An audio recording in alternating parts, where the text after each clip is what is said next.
Ricky Peterson, thanks for joining us. Hi, Greg. Nice to meet you. Yeah. Yeah. Growing up in Minneapolis, Yes. in the Peterson household, was there any chance that you might not have become a musician?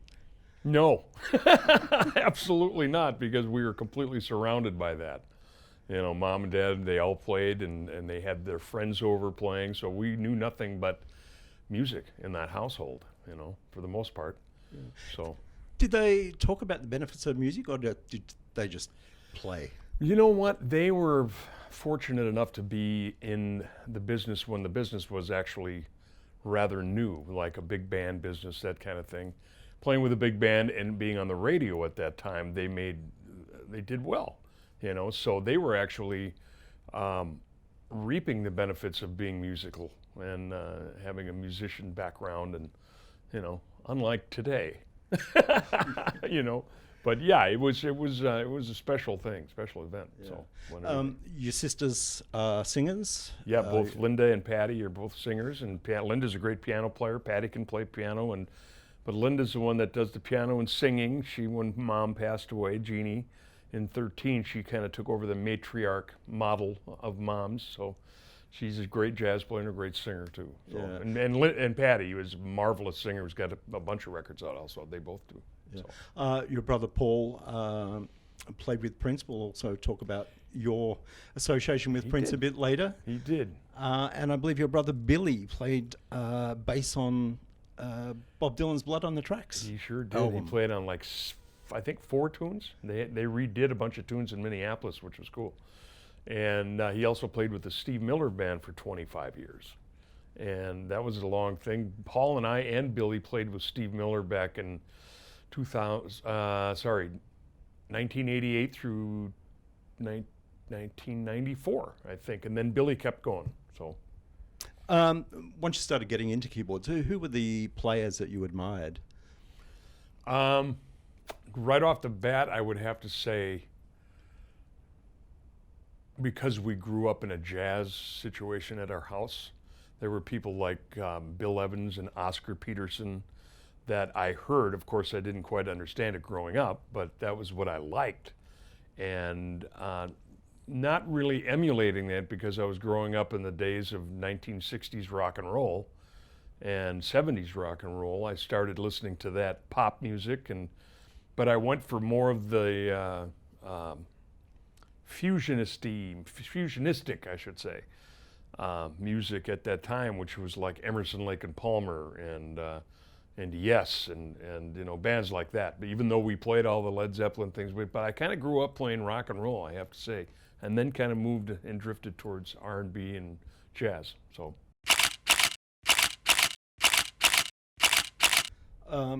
You've had a great association with David Sanborn. Can you tell me how that association began? I can tell you that. A friend of mine by the name of Benson, I don't know if you know that name. He's a wonderful jazz pianist and lyricist and philosopher of jazz music. And I met him through my brother Billy, and they were playing together for many years. And then he came over to my house, heard me play, and was wanting to get into more of an R&B type thing, because I was doing a lot of R&B at that time. And so he heard me play, and he went, "Boy, I'd really like you to meet a couple of people." So he introduced me to Tommy LaPuma, which at the time was a huge producer for Barbra Streisand, for very many people, George Benson, David Sanborn, Bob James. But Bob James and David Sanborn were doing a record called Double Vision at the time. And David was going to go out on his own, and he wanted somebody to put a band together. So Tommy and Ben mentioned me. And they said, "Ricky Peterson is this new kid from Minneapolis who's doing it." So it kind of stemmed from that. And that was back in 1984, I think. Yeah. 1983, 84. You've had a great association with a lot of horn players. What is it about the horn and piano that go together so well? Well, I don't know. It's like Herbie and Miles, and you just kind of grow up with that sound. I don't know if it's just a jazz connection, I think, that we all kind of go towards. It's one of those things it's compelling, to come and listen to that combination, I guess.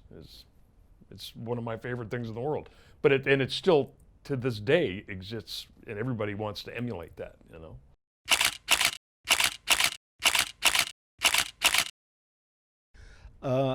And you played with Prince, Minneapolis. You know his what? favorite son? I'll tell you what, there's a cute story there. I'll try to make it as short as possible, but Prince and I, before he became the Revolution and doing that, and he had just put a record out called For You, which he had done at Sound 80, which is the same studio in Minneapolis that Billy did Blood on the Tracks in. And he was across the hall at that time, working on his record. Well, I came to meet Prince through a mutual friend of all of our families by the name of Jimmy Bowman. And Bowman introduced me to Prince, and we were at his house, and we would jam. And this was back in 1978, 79 maybe. And I was right out of high school, man, so really I'm not that old. Yes, I am. Anyways, that was when Prince took me aside and said, "We'd really like you to come and play with this band." And I think it was the first time anybody ever turned him down. I said, "No, I can't do it. You know, I can't because I have my own stuff that I want to do, you know." Not knowing that he's going to become a huge star, but I don't think it would have made a difference anyway, even though we were friends, and he admired the fact that I did that, and we remained friends throughout the years that he was, you know, became a huge star, and invited me to Paisley Park to produce records for him, so. Yeah.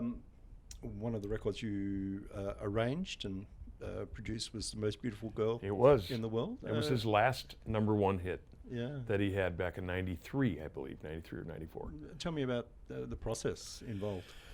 Well, before that, I had been doing some staff producing for Paisley Park Records, which was a subsidiary of Warner Brothers at the time. And as I was producing Mavis Staples and Nona Gay, which is Marvin Gaye's daughter, and just things like that, he, you know, was taken aback a little bit, and he just said, "Well, this guy's pretty good, man. I didn't know that he had the skills to be able to do that." So he handed me a cassette tape of him playing the guitar part and the singing the vocals of that song, which were semi-done. I don't think they were all done, but then he had some garbled piano on there, and he just said, "Fix this." It was kind of my introduction to, let me see if you can, you know, fix this for me, for the most part.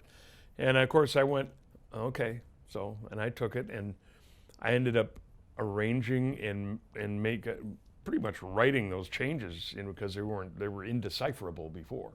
So I ended up doing that, and then it just came to fruition that it turned out to be what it was. You know, that's a huge hit. So yeah. I was very fortunate. Do you have a favorite Prince story working with him?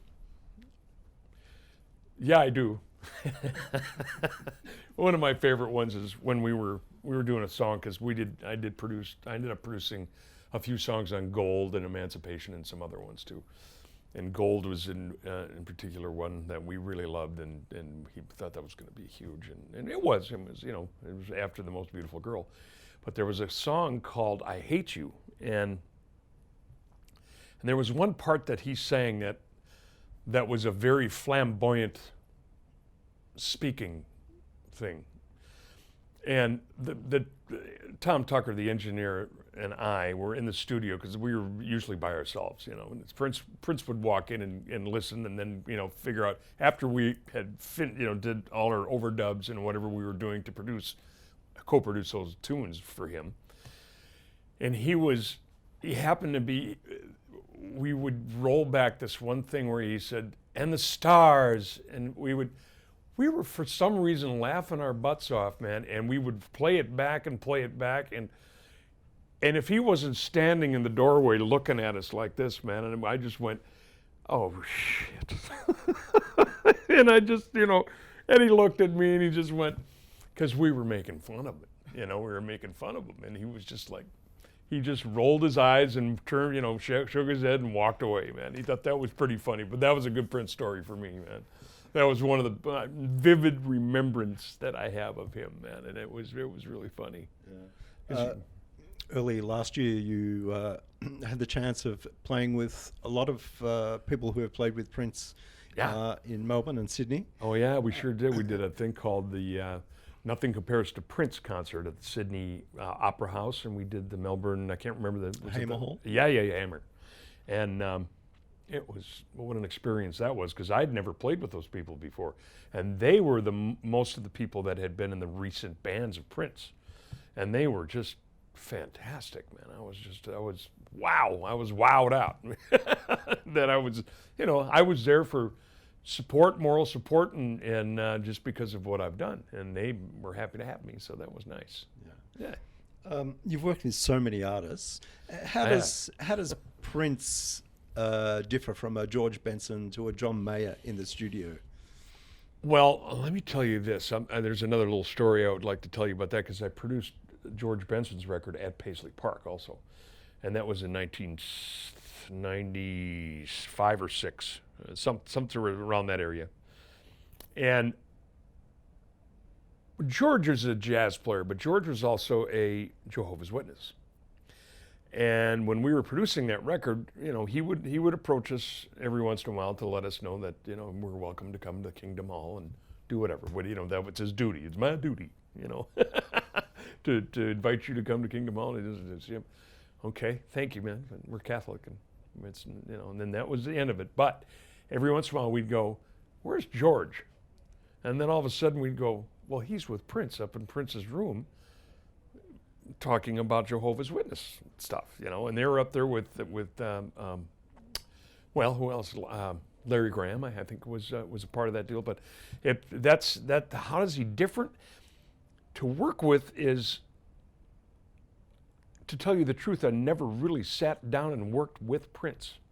I worked with all the rest of these guys, but Prince was kind of a loner, man. He was on his own, and he had his mind made up on what kind of stuff to do. I don't know how pleasant he was to work for or with, because I've heard stories. I've heard things.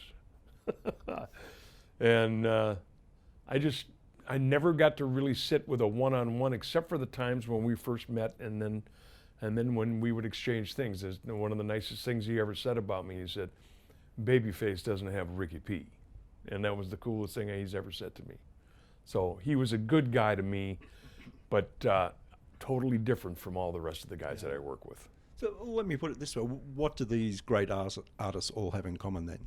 Immense talent, immense gift from God, from whatever, from whoever, from God, I say. And that's the most prolific thing I've ever seen anybody do. I mean, is that the right word? All these guys were so over the top brilliant for what they do. I mean, the genius type, so I was blessed to be hanging around these guys, man, just because I learned so much from them. Even though Prince and I are the same age, he was so much on top of the world. He was so, I could never do what he did. As far as conducting and doing lights and he was really something else, man. And George, George, he's a genius, man. I never thought I'd be working with George Benson, and it was the highlight of my life, working with all those guys, Yeah. I wanted to talk about your gear journey through the years. The first keyboard you started out with?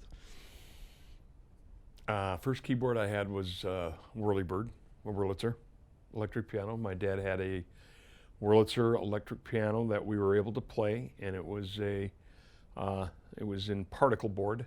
It was not a plastic one. It was an old one. And then he bought a Farfisa professional organ. I never had a Vox or any of those things because I didn't like the sound of them. I always liked the sound of a Hammond, because we grew up with 2 Hammonds in our house, because both my mom and father played the Hammond. And just a footnote, they both played for the Minnesota Twins, which is one of the big Major League Baseball teams, from the day they started in '61 through '73. When my father died in '69, my mother played 3 years after that, and then said that's enough. So anyways, I don't know if I answered your question. And what about some of the gear companies you've had relationships with over the years? Well, it's been, Yamaha was a huge one. Roland was a big one back in the 80s because they were some of the first, MIDI keyboards, digital stuff that was out there. And so, we all had DX7s. We all had Roland modules. I had, the 2 refrigerators, stacks full of module keyboards. And a lot of it was Roland, a lot of it was emulator, a lot of it was, of course, I had, this besides the B3 and the Fender Rhodes and the clavinet D6, all the normal keyboards, this was what was going on in the 80s. So it all just got accumulated. I still have everything, which is amazing. Mini Moogs and all that kind of stuff. So, what's your go-to keyboard at home? I still love the Yamaha S90 ES, and it's a newer model, but they don't make it anymore, but it was my favorite keyboard for playing because it was just the way it played was great, and the sounds were beautiful.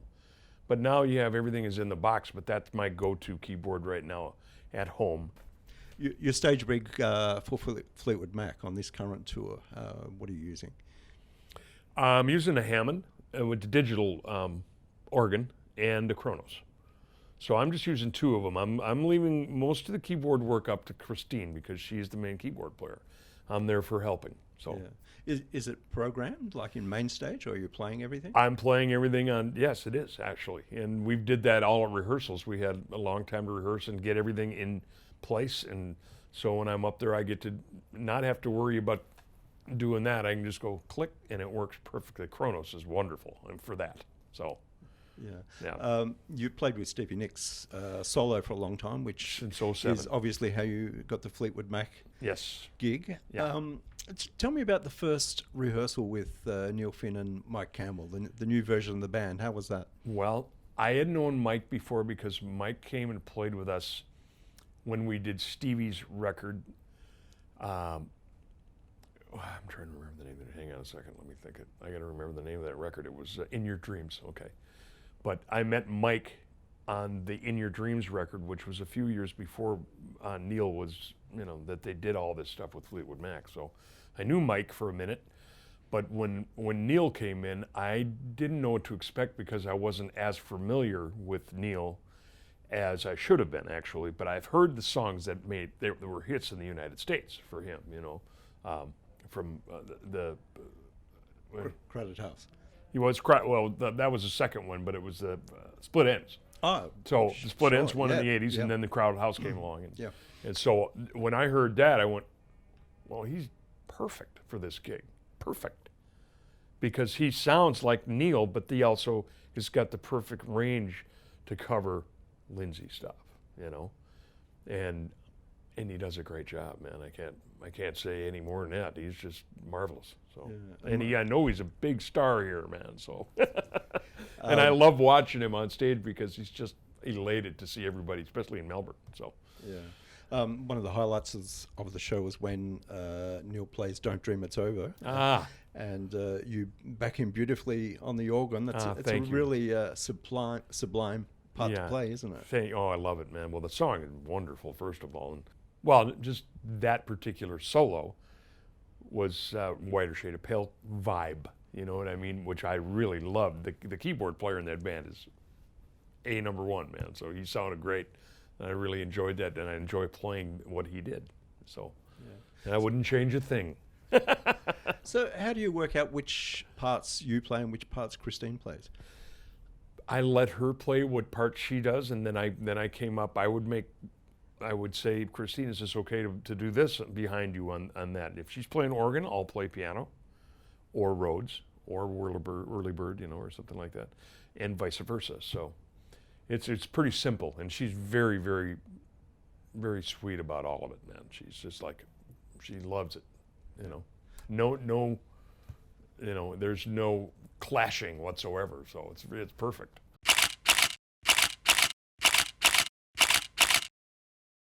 This tour will wrap up soon. Yeah. And I imagine you've got plenty of other things to work on. Tell me about the solo stuff that you're working on at the moment. Well, at the moment right now, I just finished a big band record with the WDR Jazz Ensemble was the big band from Cologne, Germany, with Bob Mintzer as arranger. And Bob Mintzer, of course, is a wonderful saxophone player that plays with the Yellow Jackets, and a good friend. And they invited me to come and do a record with them, and called Funky Organ, I think it was called.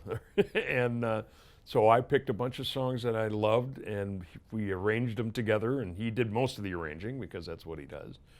And it ended up being great. We did a few concerts. We got a few concerts coming up in the United States, in California, and hopefully we want to come here and do some. But now another one is the Peterson brothers. My brother Paul, my brother Billy, and my nephew Jason are putting out a record right now out of Cologne, Germany. There's a record company out there that we're working with that put the WDR stuff out. So that's coming out in the fall. So we're looking forward to that. We'll have to bring that to Blues Fest. Come on. That would be very nice. Yeah. Yeah. What are you most proud of in your career? Oh, growing up with my family. You know, I really am. That my family's I'm proud of every one of them, because they're all such beautiful humans and beautiful musicians without any animosity towards anybody. They're lovers. So I just am so proud of them and what they've done, what they've accomplished. You know, we're very, very fortunate people, man, to be able to come and play music for everyone. So that's what I'm proud of. Yeah. Ricky Peterson, thanks for your time. Absolutely, my friend. Thank you, Greg.